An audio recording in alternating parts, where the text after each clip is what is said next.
It's had the joys, it's had the ups and downs, it's had everything that every relationship in this world ever has. But you stand here today, and I'm so proud of you. You made it because I know your story. And Evan and Janet met back in September. She knows the date, September 5th, 2003. That's a good bride. And Janet, you were living downtown in Santa Barbara where you lived, where you were going to college, and you invited your friend, and Elvira, I believe her name, right? And asked Janet if she could bring a few of her friends with her. And it just so happened that Evan was one of those friends. And on a night when Evan thought he was just going to hang out and meet a few people, Evan was actually going to see his bride for the very first time. So on the drive up to Janet's place, Evan started the probing guy questions thing and kind of peppering Elvira. What's the deal with your friend? Is she cute? Is she hot? What's the deal? Who am I going to meet here? So when he finally arrived at her place, she was standing like, I don't know, Romeo and Juliet. She was standing on the balcony. And as far as Evan was concerned, she got an A on the eye test. And when Janet saw Evan for the first time, there was a mutual agreement. He's really, really cute. Their feelings were mutual. And so the evening, it went well, and a good time was had by all. But after that evening, I mean, nothing really sparked huge that night. They'd only see each other a few times per year. But when you did, you'd hang out and you'd have good conversation together. Then came June of 2006, and both of you were in attendance at Elvira's wedding. And Evan and Janet had not spoken for 9 and 10 months. And Evan, you saw Janet walking down the aisle as a bridesmaid. And he knew that at some point tonight, I'm get a little conversation going. And so at the reception, Janet, you felt a little tap on your shoulder. And it was him. And you said, I talked through the night.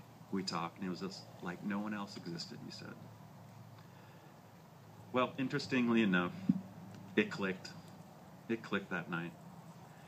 And they both discovered that they were moving to Colorado in 5 months or so. And Janet, you loved to snowboard, and you had a job at a bank, and they were sending you to the Mile High City. So as far as Janet was concerned, the situation could not have been better. And Evan, you were kind of in a place in your life where you were looking for a new start. So Colorado was the destination of choice. But prior to Colorado, you moving there were some special times. And you each remember you have a love for music. In fact, when I heard the music playing, I said, Evan, what is that music? It's awesome music. And you went to concerts in Santa Barbara, and you said that was always some of our best times together. And that was in August of that year. And there was a night with them when they went to that concert that night where a bond was really formed. And there was something more to this relationship than either of you probably expected. And then the season of what I call, I just happened to be in the neighborhood, wink, wink, began. Janet was sent to work in Santa Maria. And Evan said, well, would you imagine that? I'm going to be in the neighborhood while you're up there, and I'll be able to see you. Now, just in case you didn't know, ladies and gentlemen, Santa Maria, I looked it up, is 106.39 miles from here. And this man drove 2.5 hours. Oh, by the way, I'll be in the neighborhood to see her, to come see her. And so the most magical night began. It was a Holiday Inn in Santa Maria. And they both agreed that they had one of the most memorable nights of their relationship together. If you can imagine, they pulled all of the furniture out of the room and onto the balcony overlooking the freeway. Romantic. And they talked the night away. They disagree as to who made the first move to kiss who, but they both agree it was great. But on Halloween night of 2006, you said that's the night we became an official couple. And then their season in Colorado kind of began to end. Janet moved on November 7th, and Evan's life had him moving to the Rockies a few months later. And as many of us experienced, life doesn't always go out planned. So they're in Colorado. Evan moved back to Southern California in August of 2007. But that didn't stop you from seeing one another, right? They'd take turns, we said, almost every other weekend flying to see one another. That's love. That's commitment. And finally, in February of 2008, Janet's job allowed her to come home. And Evan, you were living in Reseda, and Janet were their parents in Tarzana. And you've had some amazing times together that have brought you to this day. You love going to concerts together, right? Radiohead, Depeche Mode. When I was in high school, Depeche Mode was hot 30 years ago. You taught Evan how to snowboard. That can be a rough one. Your first date in Calabasas where, Janet, you picked him up. And you gave him flowers. And they went to dinner and a movie. A guy's dream, right? Camping with the kids. You said some of the most amazing times we've had together camping with the kids. And you've exchanged journals together where you've read the real truths about what life has to say. But in October of 2011, it was time for Operation Proposal, and Evan had planned a special moment in Hawaii and hired a private chef to cook a romantic dinner just for the two of them by the ocean front. And they had appetizers, and the chef, whether he knew it or not, there was a special moment coming. But these two decided to go for a walk.